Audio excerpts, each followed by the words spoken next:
Bonjour à toutes et à tous, bienvenue sur ma chaîne Mes recettes préférées et plus. Aujourd'hui on partage avec vous la recette du caramel au beurre salé, une recette facile à faire pour agrémenter crêpes, pancakes, glaces, tarte aux pommes, cheesecake ou tartines. Sans plus attendre, nous allons commencer, mais avant tout, chers gastronomes, merci de vous abonner à la chaîne, ce n'est pas encore fait. La liste complète des ingrédients se trouve en barre d'informations ci-dessous. Vous aurez besoin des ingrédients suivants: du sucre en poudre, de la crème fluide entière et du beurre demi-sel. Alors, ce qu'on va faire, on va mettre sur le feu 2 petites casseroles. Dans l'une, on va mettre le sucre, 160 g de sucre en poudre, et dans l'une on va mettre 20 centilitres de crème liquide entière. Donc on va allumer le feu et on va laisser chauffer la crème tranquillement et on va laisser se former le caramel. Donc c'est la casserole de droite, comme vous pouvez le constater. Sur les côtés on commence à voir apparaître une petite bordure brune, donc c'est le caramel qui commence à se former. Et ensuite on va pouvoir commencer à mélanger petit à petit avec une cuillère en bois. Donc on chauffe à feu moyen pour obtenir un caramel à sec. Donc comme vous pouvez le constater, le sucre il commence à se dissoudre.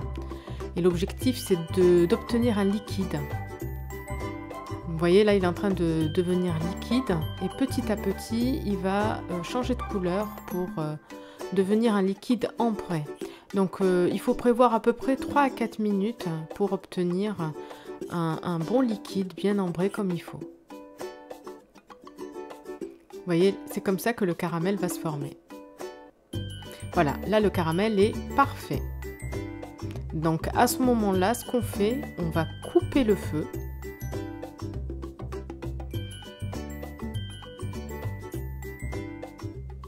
Voilà, vous voyez, on coupe le feu. Le caramel est prêt. Donc maintenant, ce qu'on va faire, on va couper également le feu de la crème et on va verser la crème bien chaude petit à petit dans le caramel. Donc attention aux projections parce que c'est très brûlant. Donc il faut y aller progressivement, petit à petit on verse la crème dans le caramel et on mélange bien entendu. On continue à mélanger, on remue bien hein, et on y va, on incorpore la crème petit à petit.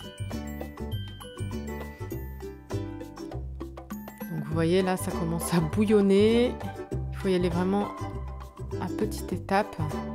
Prévoyez dès le départ la casserole dans laquelle on va faire le caramel et faire la crème, prévoyez-la un peu plus large hein, pour pouvoir contenir les deux. Bon là malheureusement il y a des éclaboussures, les projections, c'est pas ce qu'il faut faire mais vous faites attention, allez-y tout doucement, progressivement. Voilà, et surtout, on ne cesse de mélanger. Donc là, c'est fait avec une petite cuillère en bois, c'est très bien. Voilà, et là, on termine avec le reste. Voilà. Donc là, on a versé toute la crème. Donc tout ça, c'est hors du feu, hein. Vous l'avez vu, hein, le feu a été coupé. Et là, on continue à mélanger. Voilà, très bien. Donc à ce stade-là, on va pouvoir incorporer le beurre. Donc 80 g de beurre demi-sel qu'on a coupé en petits morceaux. Voilà. On l'incorpore et on continue à mélanger avec la cuillère en bois. Donc l'objectif, c'est que le beurre fonde dans le caramel avec la crème. Donc on continue à bien mélanger.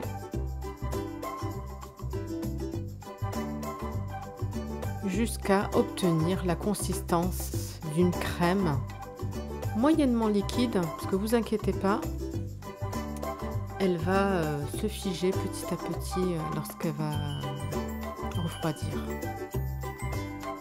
Voilà, notre crème est prête. Donc maintenant ce qu'on va faire, on va la verser dans un pot en verre et ensuite on va attendre que le tout refroidisse. On va fermer notre pot et direction le frigo. Voilà. Vous voyez, c'est une recette vraiment très facile. Cela change de la pâte à tartiner. D'ailleurs, vous trouverez sur la chaîne différentes recettes de pâte à tartiner, Amelou aussi, donc n'hésitez pas à regarder. Voilà, on arrive au bout de cette vidéo. N'hésitez pas à tester la recette et à me dire en commentaire ce que vous en avez pensé. Je vous souhaite une très bonne journée et je vous dis à bientôt pour de nouvelles recettes. Merci d'avance de vous abonner à la chaîne pour profiter de toutes les recettes, à liker celles que vous appréciez et activer la petite cloche pour être sûr de ne pas rater les prochaines recettes. Bye bye!